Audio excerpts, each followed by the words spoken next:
Assembly ఆవరణలో శాసనమండలి జరుగుతున్న మరమ్మతు పనులను సీఎం రేవంత్ రెడ్డి పరిశీలించారు. శాసనసభ స్పీకర్ గడ్డం ప్రసాద్ కుమార్ శాసనమండలి చైర్మన్ గుత్తా సుఖేందర్ రెడ్డితో కలిసి సమీక్షించారు. పనులను త్వరగా పూర్తి చేయాలని అధికారులను ఆదేశించారు.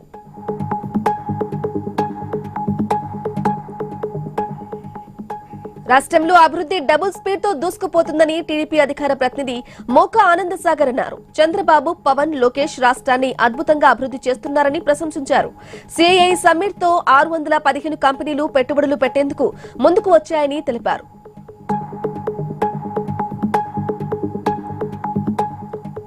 ఆలకడలో రోడ్డు ప్రమాదాల నివారణకు చర్యలు తీసుకోవాలని పోలీసులను ఎమ్మెల్యే భూమా అఖిలప్రియ ఆదేశించారు.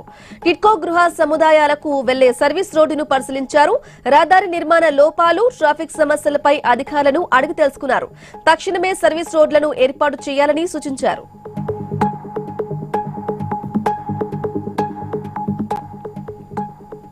ప్రభుత్వ పాఠశాలల్లో కార్పొరేట్ కు ధీటుగా విద్య బోధించాలని కలెక్టర్ అనుదీప్ ఉపాధ్యాయులకు సూచించారు. ఖమ్మం జిల్లాలోని వైరా, రెబ్బవరం ప్రాథమిక పాఠశాలలను కలెక్టర్ తనిఖీ చేశారు. విద్యార్థులకు ప్రాథమిక స్థాయి నుంచే ఇంగ్లీష్ నేర్పించాలని కోరారు. విద్యార్థుల హాజరు శాతాన్ని పెంచాలని ఉపాధ్యాయులను ఆదేశించారు.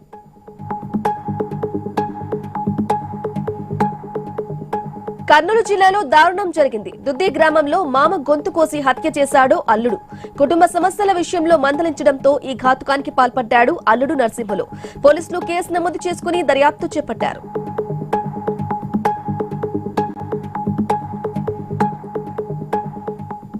హన్మకొండ జిల్లాలో లోన్ యాప్కు మరో యువకుడు బలయ్యాడు. టీవీ టవర్ కాలనీకి చెందిన నవీన్ రెడ్డి బావిలో దూకి ఆత్మహత్య చేసుకున్నాడు.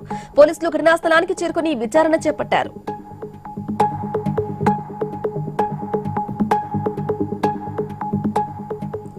రంగారెడ్డి జిల్లా మంగల్పల్లి వారహి రిసార్ట్స్ లో పోలీసులు ఆకస్మిక తనిఖీలు నిర్వహించారు. రిసార్ట్ లో హుక్కా సేవిస్తున్న ఇద్దరు యువకులను అరెస్టు చేశారు.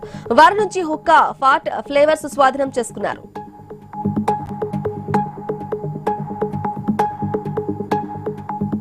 కామారెడ్డి జిల్లా బీర్కూర్లో భారీ చోరీ జరిగింది. గ్రామానికి చెందిన సంజయ్ కుమార్ బంధువులు శుభకార్యానికి వెళ్లి వచ్చేలోపు ఇల్లు గుల్ల చేశారు. బీరువాలో ఉన్న 4 తులాల బంగారం, 13 తులాల వెండి, 2 లక్షల రూపాయల నగదును ఎత్తుకెళ్లారు. ఇక పోలీసులు కేసు నమోదు చేసుకుని దర్యాప్తు చేపట్టారు.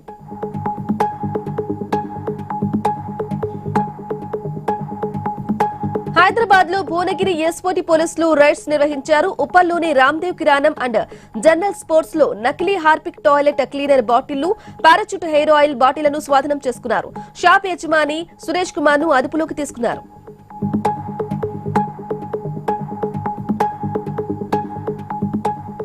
ఇంద్రకీలాద్రి కనకదుర్గమ్మను మంత్రి నిమ్మల రామానాయుడు దర్శించుకున్నారు. కుటుంబ సభ్యులతో కలిసి అమ్మవారికి ప్రత్యేక పూజలు నిర్వహించారు.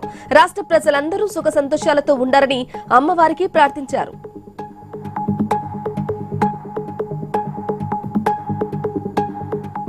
కాంగ్రెస్ ప్రభుత్వం నిర్లక్ష్యం వల్ల రైతులు చాలా ఇబ్బందులు పడుతున్నారని మాజీ మంత్రి ఎర్రబెల్లి దయాకర్ రావు అన్నారు. ఇక జనగామ జిల్లా రంగాపురంలో వడ్ల కొనుగోలు కేంద్రాన్ని ఎర్రబెల్లి పరిశీలించారు. రైతులకు యాసంగి బోనస్ డబ్బులు వెంటనే విడుదల చేయాలని చేశారు.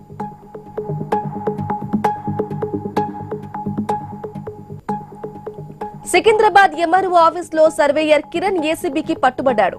ఇక భూ సర్వేలో రిపోర్టులు మార్చడానికి 3 లక్షల లంచం డిమాండ్ చేయడంతో బాధితుడు ఏసీబీని ఆశ్రయించాడు. దీంతో రంగంలోకి దిగిన ఏసీబీ అధికారులు 1 లక్ష తీసుకుంటూ ఉండగా కిరణ్ రెడీ హ్యాండెడ్ గా పట్టుకున్నారు.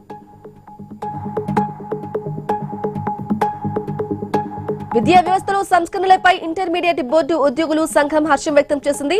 సీఎం రేవంత్ రెడ్డికి కృతజ్ఞతలు తెలిపారు. బోర్డులో అమలు చేసిన పరిపాలనా సంస్కరణల వల్ల పనితీరు మెరుగైందన్నారు.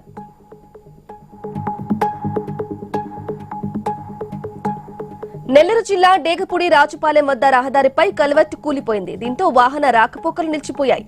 అధికారులు పట్టించుకోకపోవడంతో కల్వర్టు కూలిపోయిందని ప్రయాణికులు ఆరోపించారు. వెంటనే మరమ్మతులు చేపట్టాలని డిమాండ్ చేశారు.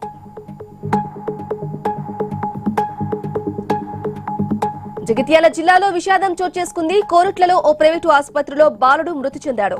ఇంజెక్షన్ వికటించడంతోనే బాలుడు చనిపోయాడని కుటుంబ సభ్యులు ఆరోపించారు. వైద్యుల నిర్లక్ష్యమే తమ కుమారుడి ప్రాణాలు తీసిందని ఆసుపత్రి ముందు ఆందోళన చేపట్టారు.